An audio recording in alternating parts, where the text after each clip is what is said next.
If you don't have the operational understanding, if you don't know the tips and tricks, you can get very bogged down as a manager. Similarly, if you're over-rotated on all we need to do is create great experiences, the operational necessities can really be hindered. And so that balance of understanding for us was a real priority. Welcome to a new episode of the What Works podcast series. That was Kendra Goldbass, Global Head of Learning and Development at PayPal. In this episode, Kathy Andari's talks with Kendra about her journey of transforming leadership and management skills in a rapidly evolving work environment. The two explore how PayPal has built a center of excellence for learning through precision skilling and fostering a culture of accountability and growth among leaders with the help of Growthspace. Let's take a listen. Kendra, welcome to the What Works podcast. Thanks very much. Happy to be here. I'm so excited to talk with you about your management and leadership transformation and how you help managers build their skills and their capabilities in a remote work environment. So before we even get into that, tell us about yourself, tell us about you, your role, and a little bit about PayPal. Sure. I am the Global Head of Learning and Development here at PayPal. It's a role that I have probably had for the last 3 years.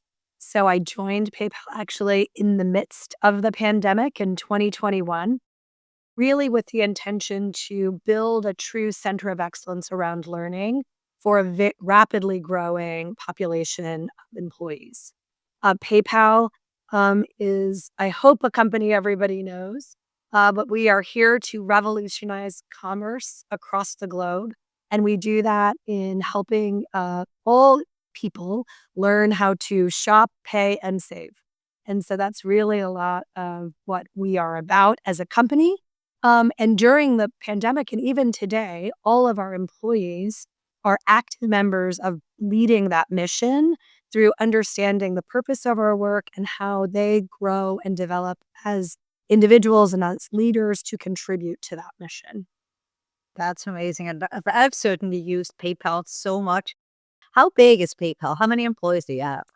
Yeah, so we are just under 30,000 employees. We sit sort of around between 27 and 25,000 employees at this time. I will say during the pandemic, however, as many organizations and companies who are really seeking to fuel the e-commerce environment, we were actually a little larger at that time as we were responding to the demand.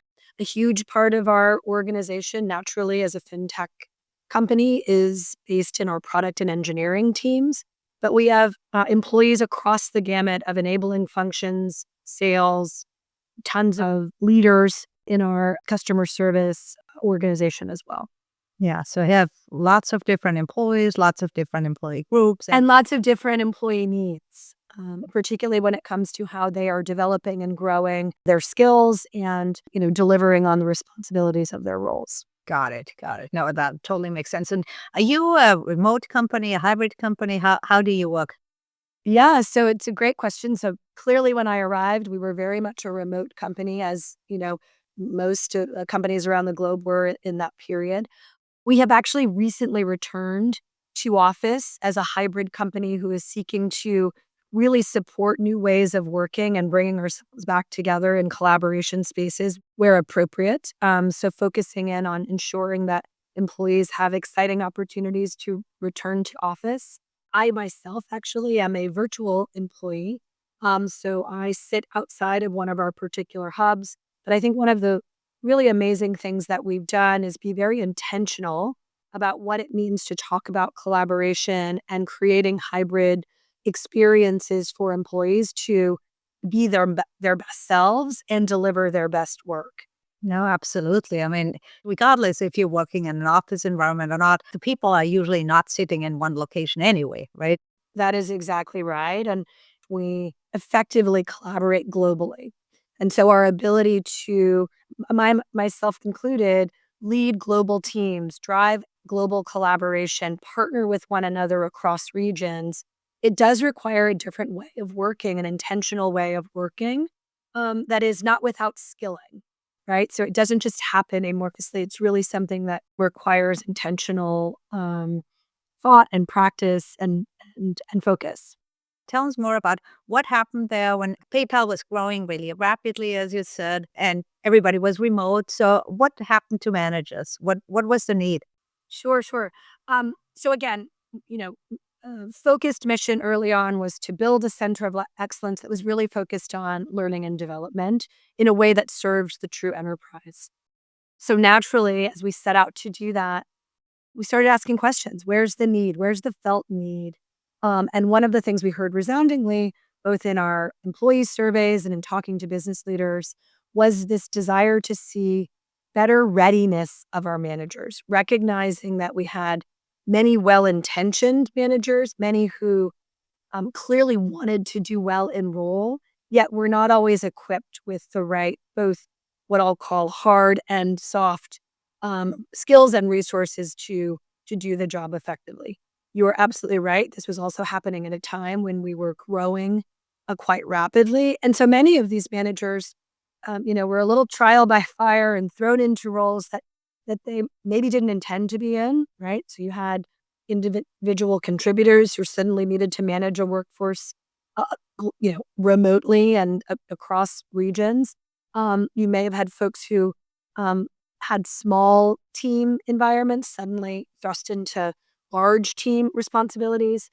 And so there was a lot of felt need by both employees who were lacking, it's the support and the apprenticeship that they needed to be successful.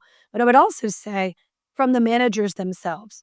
I think one of the things that as someone who spent a lot of time in learning and development, I've really never met someone who doesn't want to do well in their role. And so when you are a manager who feels ill-equipped, and you don't have the, again, right tools or right understanding of expectations, that's just as bad of a feeling as the employee who's not getting what they need in order to develop. So there was, I think, a felt need on both sides of that equation that we knew was a real opportunity for us to have impact on as we were building out a number of different programs and resources.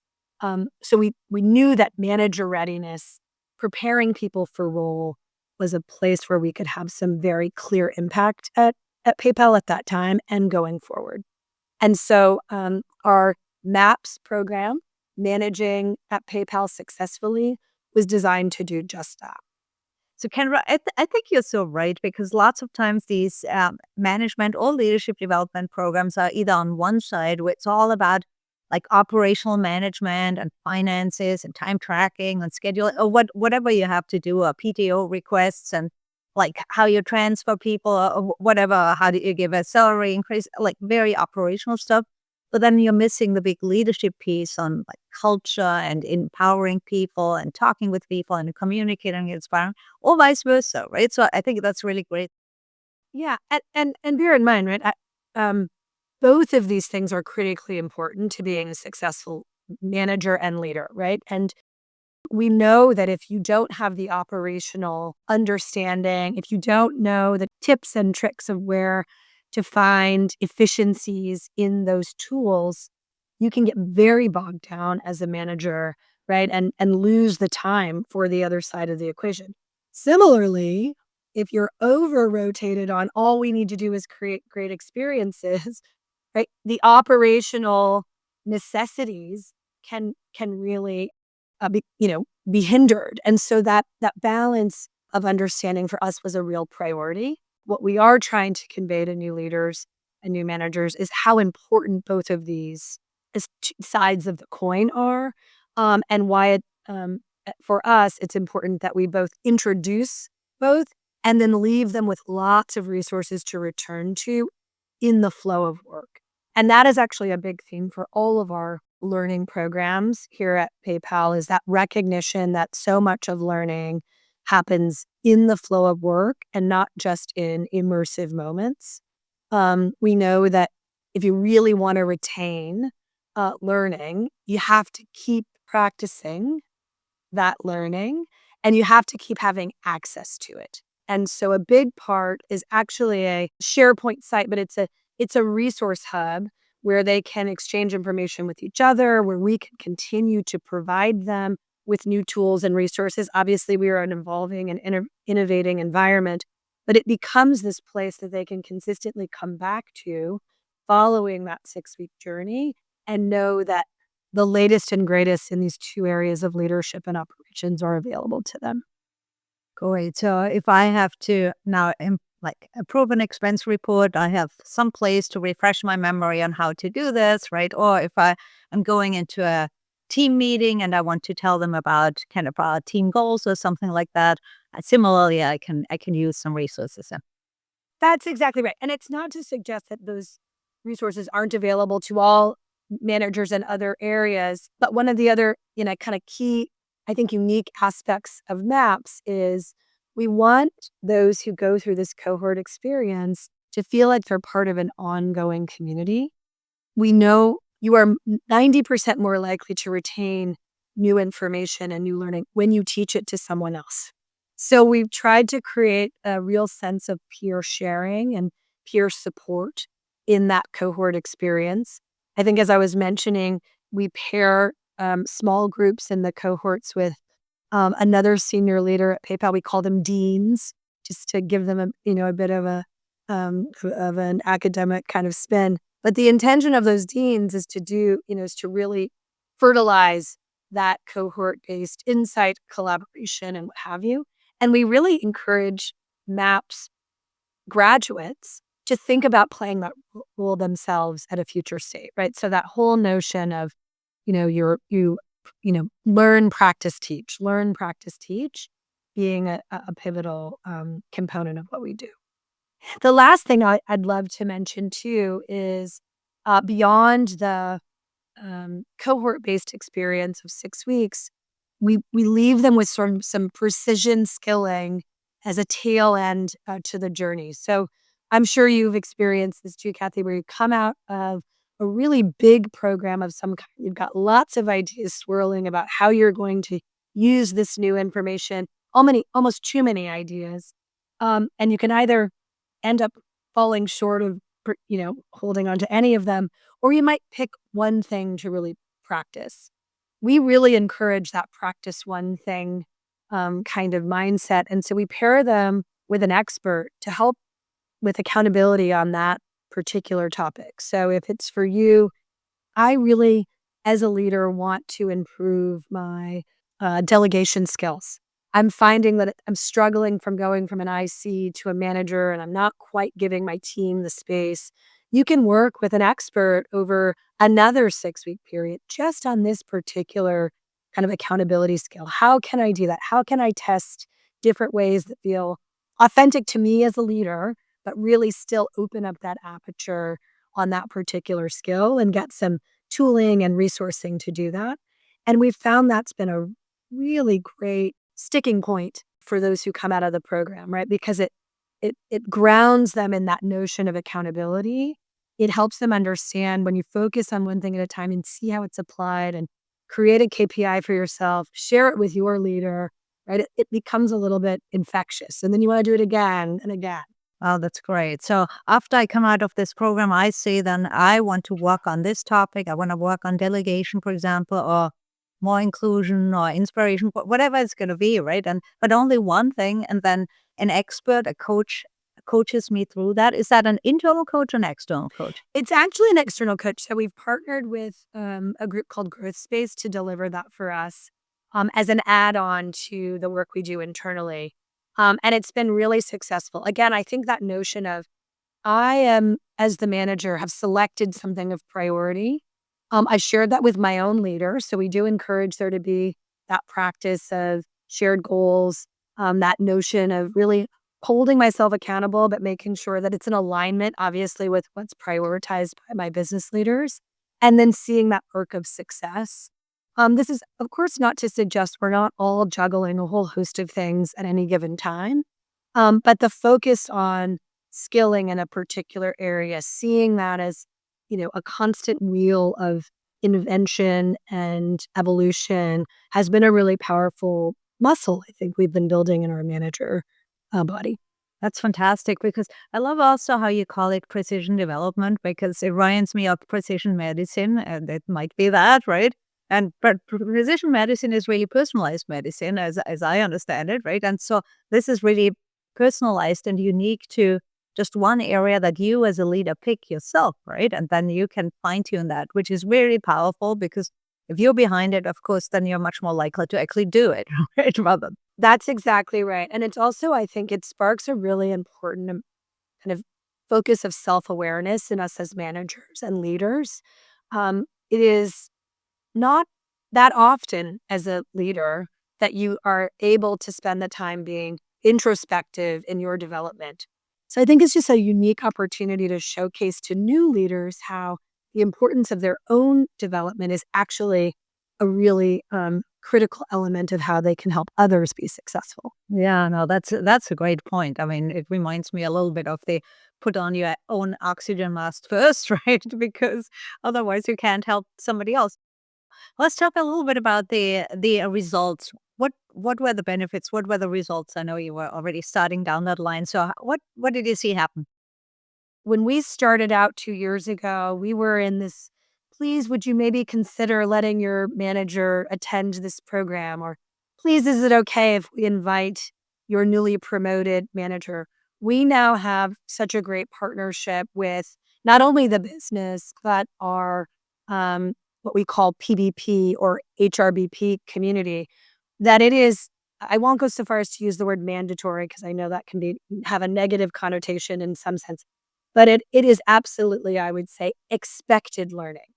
It is a gift that you are given when you, become a new manager, and that to me has been just seeing it become integrated in the way we work has been a tremendous, I think, benefit to the business and to, the overall impact of the program. We've also naturally seen some, uptick in our manager effectiveness scoring as we, like many companies, engage our employees, or we survey our employees. We use Engage as the title of ours, but we do try to monitor that manager effectiveness score quite intently. So it's actually working, and even like it gets a pull from people. So it's no longer just a push, right? It's more the pull now.